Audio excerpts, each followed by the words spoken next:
Pasensya ka na kung pinagtatawanan kita, alam mo, si Anueng naging kaibigan ko lang yun. Nakilala ko lang rin siya sa isang party dati, malakas talaga ang tama noon dati.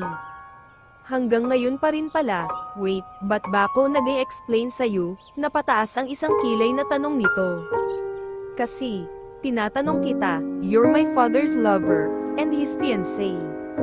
Kaya dapat lang natanungin kita at mag-explain ka sa'kin.